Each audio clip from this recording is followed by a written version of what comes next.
Welcome everyone to Mid-Missouri Art News, JCTV in the capital city of Jefferson City, Missouri. Supported by many art enthusiasts throughout the state and neighboring states, as a matter of fact. Coming to you today, March 7th, 2018. I'm your host, Rick Jey, and I have two very special guests once again here on the show. First, we'll be meeting artist Larry Carver of Jefferson City, Missouri. And then we'll turn to Mr. Jim Peters of Washington, Missouri. Larry Carver was a past president of the Jefferson City Art Club and well represented. First, I'd like to advise you that we did a field taping by invitation by Mr. Carver at the Missouri River Regional Library in Jefferson City at an art exhibition. So we took the cameras and crew and did a taping of Larry Carver's show exhibit a couple months ago. So we'd like to turn directly to that tape and share that with you. I think you'll find it very informing.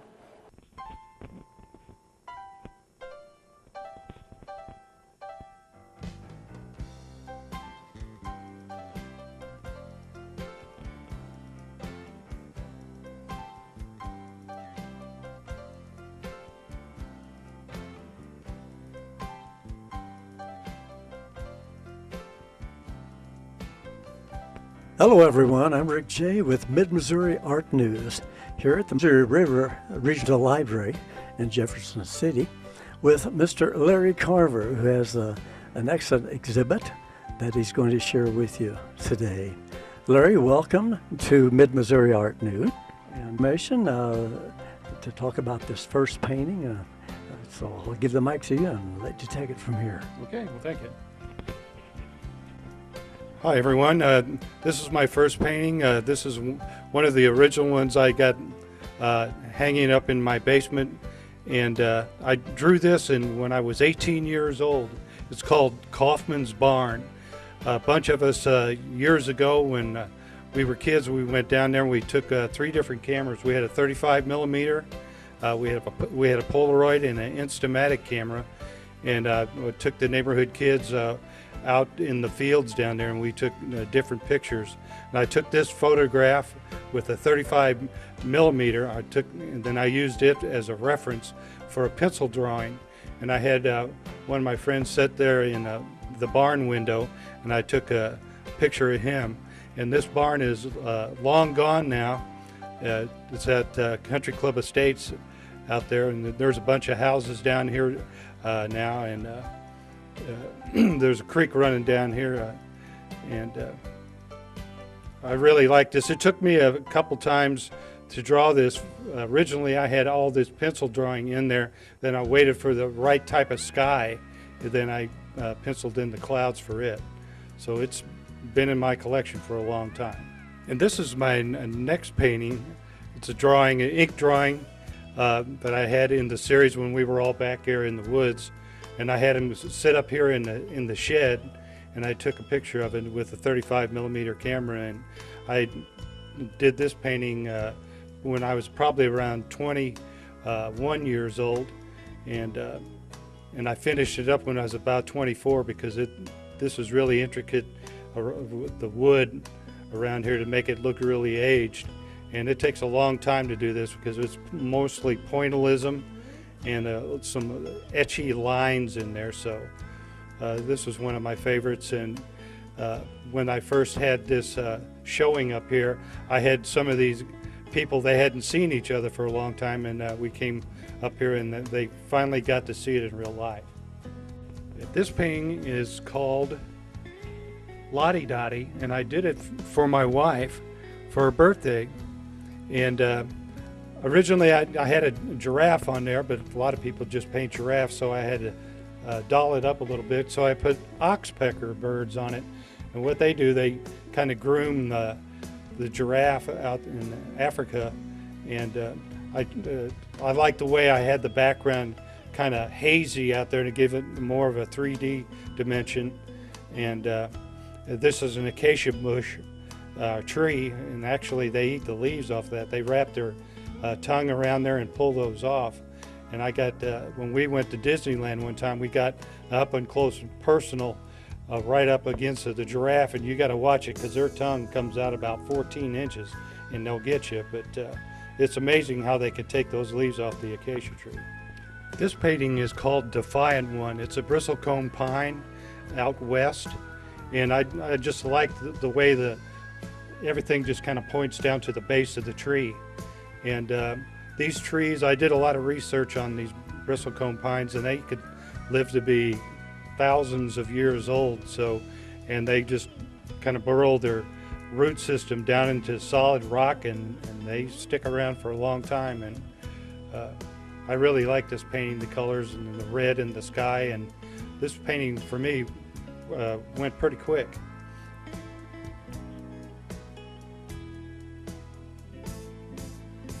This painting is called Shannon in the Garden. I liked her red hair, I liked the lace that was on her shawl like that. That was a little bit of a challenge, which I didn't mind at all.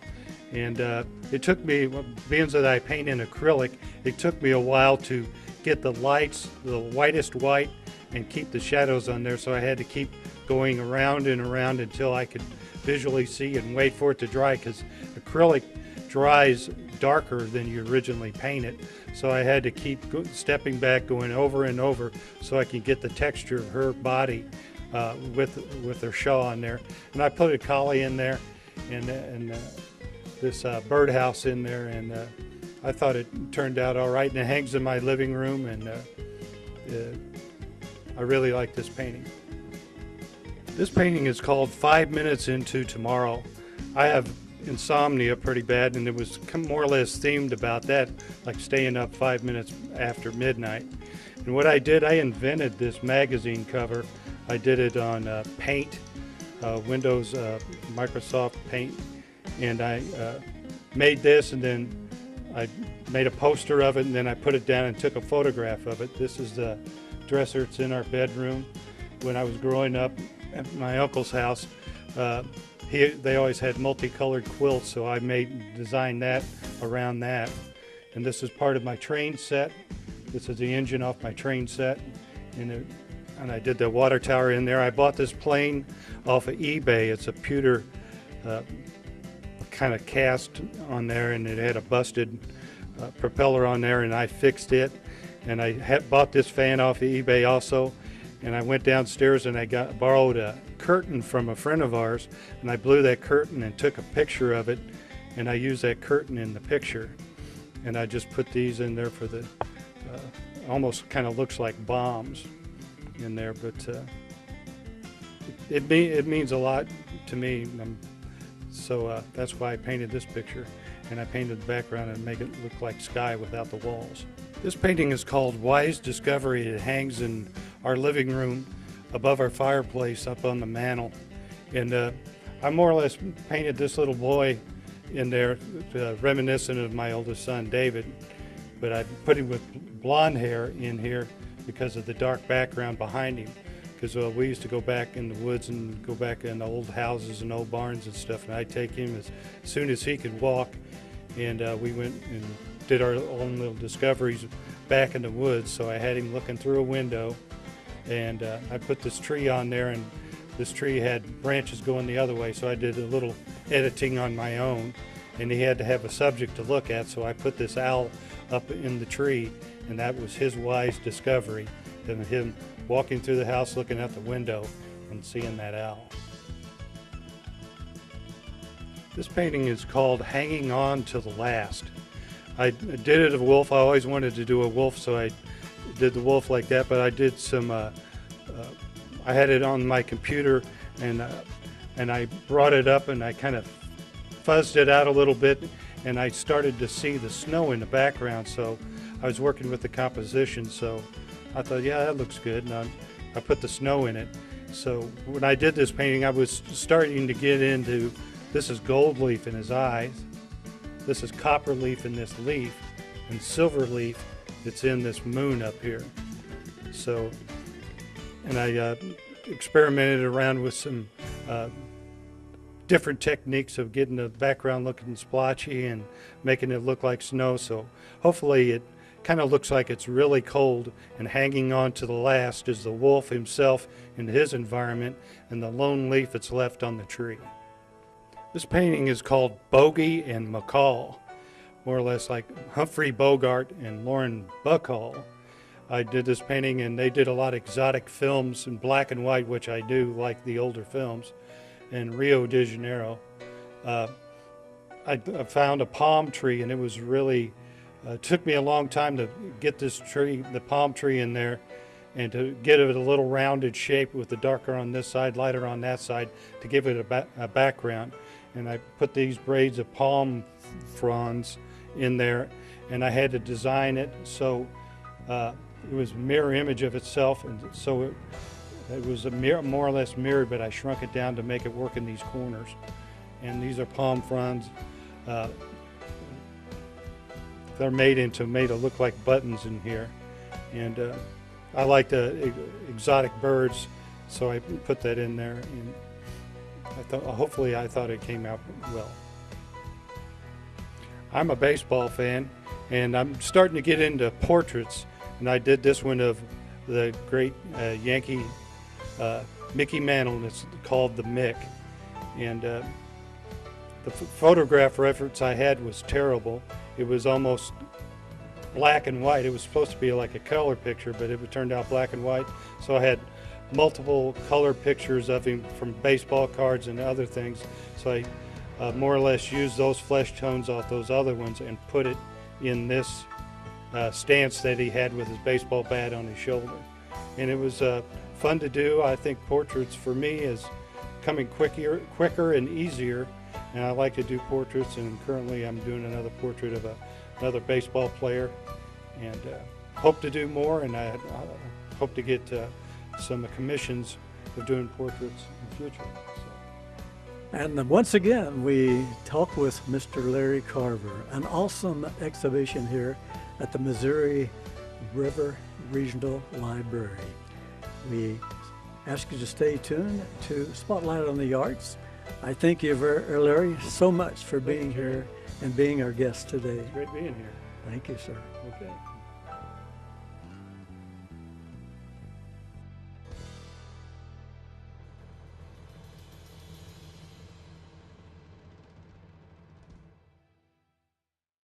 Well, that was a great presentation. I sure want to thank, on behalf of JCTV, Mid-Missouri Art News, I want to thank Mr. Carver for the exhibition and the opportunity to tape at the Missouri River Regional Library. So thanks, Larry, and I think we'll all enjoy your presentation. After the break, we meet Jim Peters of Washington, Missouri, who will surely inspire you as we look deep into his commitment to the art world. Stay with us.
Do you like this top?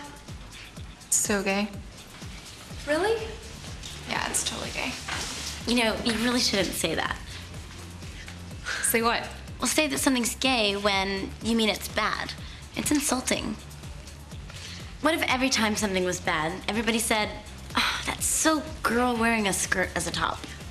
Oh, you are. Those are cute jeans, though. When you say that's so gay, do you realize what you say? Knock it off. Welcome back to JCTV's Mid-Missouri Art News. I'm your host, Rick Jey, and if you would please join me in welcoming Missouri's highly recognized artist, Jim Peters of Washington, Missouri. Welcome, Jim. Thank you, Rick. It's an honor to be here. Well, thank you, sir. Okay, well, Jim, I always like to dive right in about this time, if I may call you by your first name. Certainly. Thank you. 15 minutes is not really long enough to really cover your many years of experience in the world of art, in your world of art, shall we say. But we'll try and cover the highlights of those experiences. First, can you please tell us a little bit about you and those highlights of your life that best describe Jim Peters? Sure. Like a lot of artists, I began drawing on the chalkboard and on the windows for the teachers in the 4th grade. And that carried on into the high school years at St. Francis Borgia in Washington, where I was called the class artist because we had no art teacher in that school at that time. And while I was about 15 years old, my dad, who was a sign painter, enrolled me in a correspondence course in commercial art. I see. Speaking of my dad, I painted a picture of him doing just that. And in that art course, which was taught by famous artists from Westport, Connecticut, one was named Norman Rockwell. You might have heard of him. Uh-huh. Well, I learned a lot from that correspondence course. I bet. Perspective and layout and even lettering and composition, anatomy. So then after teenage years, I was drafted into the Army where I did some murals and some portraits. And when I was in the Army, I had time to think. It was not during wartime, thankfully. I had time to think what I wanted to be and do. I wanted to be an artist. So I applied for a job in St. Louis. And I got put into a lettering department right next to the art department. So after 3 years there, I was offered a job at the local newspaper in Washington, Missouri, the Washington Missourian. There, before the computer age, I had to hand letter the advertisements, sometimes a full page, nothing but hand lettered. And I did a lot of pictorials, logo designs, and the editor had me draw a picture of something in Washington or a surrounding area. And I did that each week for 3 years as part of my job there. I see. And then after 8 years at the Missourian, I started a commercial sign business with my wife, Betty. Speaking of Betty, she does artistic embroidery, and she is famous in the family for her cinnamon coffee cake, and I want to show you a picture I painted of her, if you will. Oh, sure. But Yes. I painted her doing that coffee cake. Anyway, after the sign business got going good, our daughters, Julie and Joanne, sort of took over and gave me more time for painting. And Julie, in fact, she also did hand lettering before the computer, and her hands at this time operate the keyboard, of course. Oh, definitely, yes. That's very interesting. So it's definitely, it's kind of a family affair now, stretched on out into the business, which you've covered briefly, and gives you time for that artwork that I was so impressed about when I met Jim at the Missouri State Fair last summer, 2017. Very amazing, as you'll see. His work is so awesome. So we'll be looking at different shots throughout our interview here with Mr. Peters. Well, Jim, can you share with us that moment when you were first inspired and also to become an artist, and maybe what really inspires you to continue. We like to ask that question.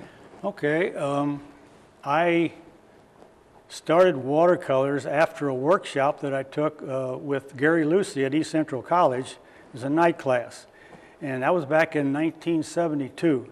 That's when I really started and continue to do transparent watercolor paintings.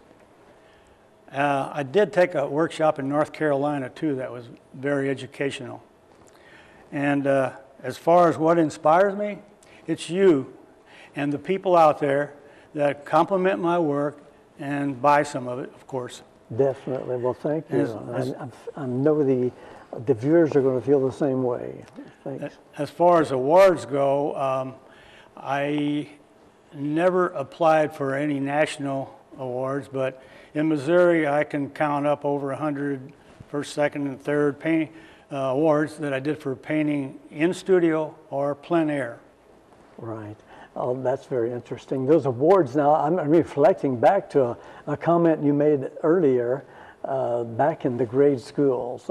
That was me also, in a sense. You know, the chalkboard. Been there. The getting the boards where I tried to do a fish with melted crayons, which won first place. It was a little rough looking, but very three-dimensional. So I can identify as everyone, our viewers can, because at some point they become inspired, and so each one of us, we give our little tidbit if we can, and so they maybe can also relate. Well, now we all have our favorites. I have my favorites. Some of them I've sold. I wish I'd never had sold, but I still have those. It's my favorite. I refuse to sell. So I would like to ask you if you have a favorite, a completed project that really means a lot to you, if you'd share that with us. Well, I'll share one that I did years ago and one that I've done this year. Back in, I don't know, maybe 30 years ago, I was commissioned to do a mural in a church. The church was St. Vincent's Church in Dutzel, Missouri. Oh.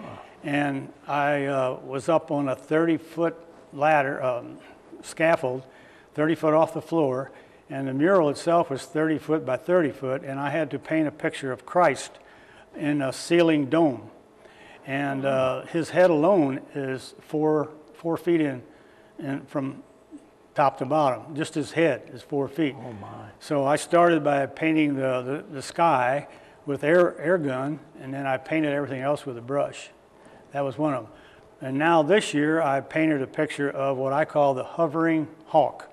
Oh. It's a red-tailed hawk who is hovering over a farmland. Now that painting, I can't do much more better than that at this time, but I'll keep trying, Jay. Oh, I hear you. Rick. That's so like you, like Michelangelo maybe there on that ceiling. Now you showed earlier in our conversation before the show began taping, you and your wife was in the early days did a lot of sign painting in broad respectives, shall we say, these 40-foot billboards and stuff. We look forward to inviting Jim back, where he'll get more in depth to what it's like to be a sign painter. But we'll be sharing these different photos with you that Jim has provided here. And now this hawk, we have a show I've shared with you coming up where I've partnered with the Run Center in Jefferson City, Missouri. And Jim is an invited exhibitionist for that. And Jim, is that real red-tailed hawk going to be your chosen piece, possibly? I know you're limited for space, but I'm going to bring the red-tailed hawk, the hovering hawk, and a crappie. That's a fish.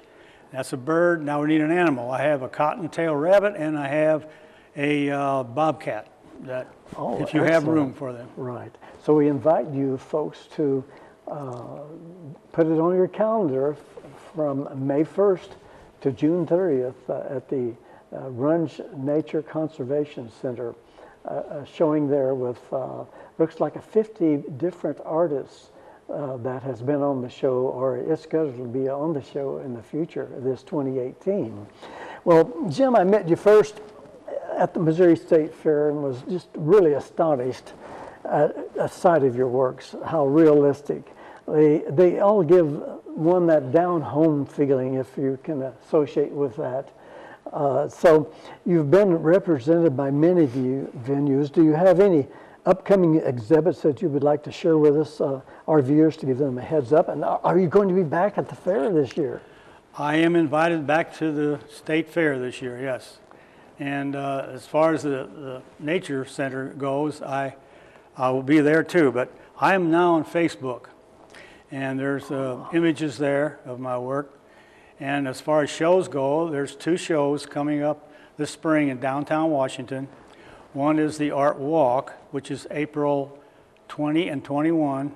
And then there's the Art Fair Wine Fest. That's a big event in Washington. That will be in May the 18th, 19th, and 20th. Oh, super. Now, you know, we've interviewed Mr. Brian Haynes, who has recently opened up a studio in Washington. We've also interviewed Mr. Ron Ferkel out of Washington. And now we have Jim Peters out of Washington. And in the future, this fall, Jim spoke of Mr. Gary Lucy.